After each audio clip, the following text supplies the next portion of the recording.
For months, the pace of AI has felt like a river rising, fast and steady.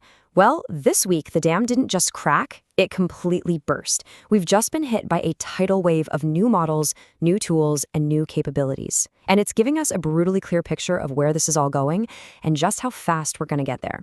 Let's get into it. So here's the breakdown. We're going to start with the creative revolution that's just exploded. Then we'll look at how that same intelligence is creating AI agents that can actually do things for you. After that, we'll cover the giants, the big new models powering all of this. And finally, we'll connect the dots and figure out what this chaotic week really means for all of us. All right, let's kick things off in the creative world, because what happened this week, it wasn't just a few new features. It was a fundamental shift.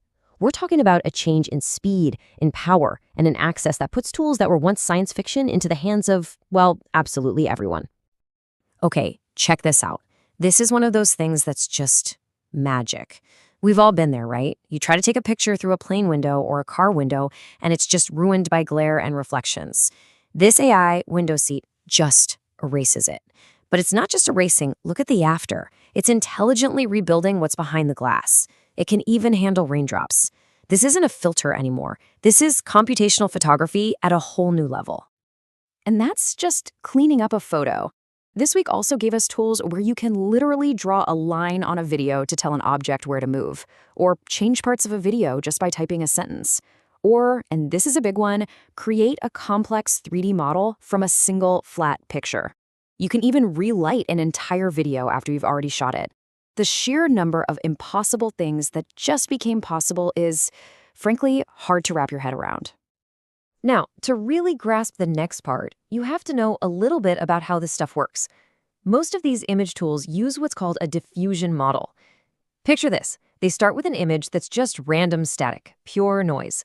Then, step by step, they clean up that noise, refining it, until your final image appears. The key word there is steps. The more steps, the longer it takes. And this is the breakthrough that changes the game. We've gone from models needing 20, 30, maybe 50 steps to a new technique called TwinFlow that can get a stunning result in as little as one single step. Let me put that in perspective for you. On the very same computer, a job that took over 2 minutes now takes about 5 seconds. This isn't an improvement. This is a complete transformation. Real-time, high-quality AI generation is now the new standard. This brings us to the second major theme, accessibility. Before this, if you wanted to train an AI on your own art or on a specific character, you needed technical skills, you needed time, you needed patience.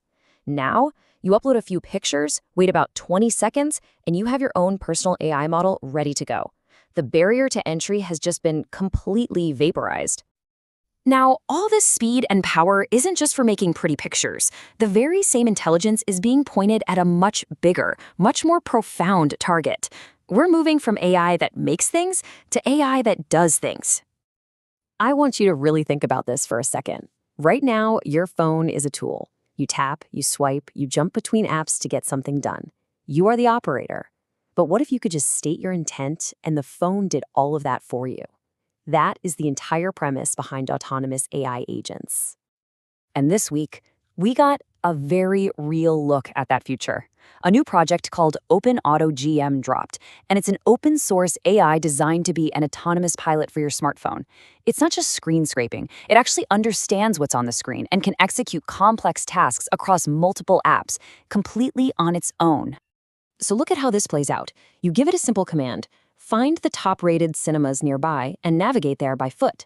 The AI takes over. It opens the Maps app, it types in the search, it analyzes the results to find the best ones, selects one, and then starts the turn-by-turn navigation. You haven't touched the screen once. This is a fundamental shift in how we interact with technology.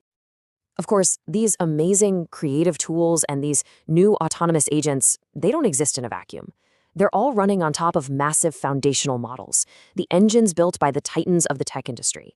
And this week, a couple of those titans showed us their hand.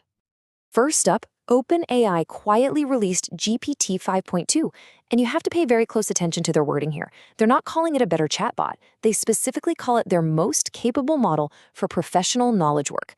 This is a direct challenge to the entire white-collar workforce. They're building a tool to do complex, expert-level jobs. And here it is, the metric that should make everyone sit up and pay attention.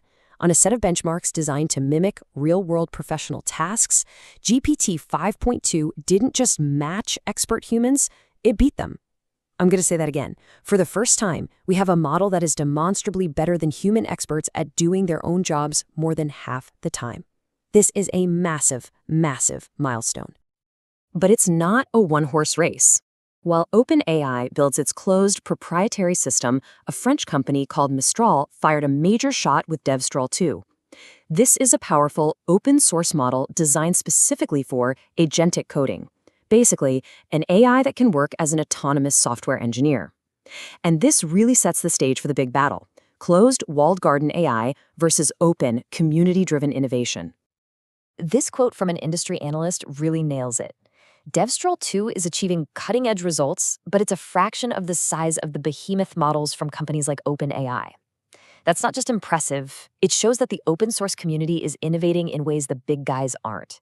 They're getting more performance out of less, and that is a huge threat to the incumbents. So, you take a breath.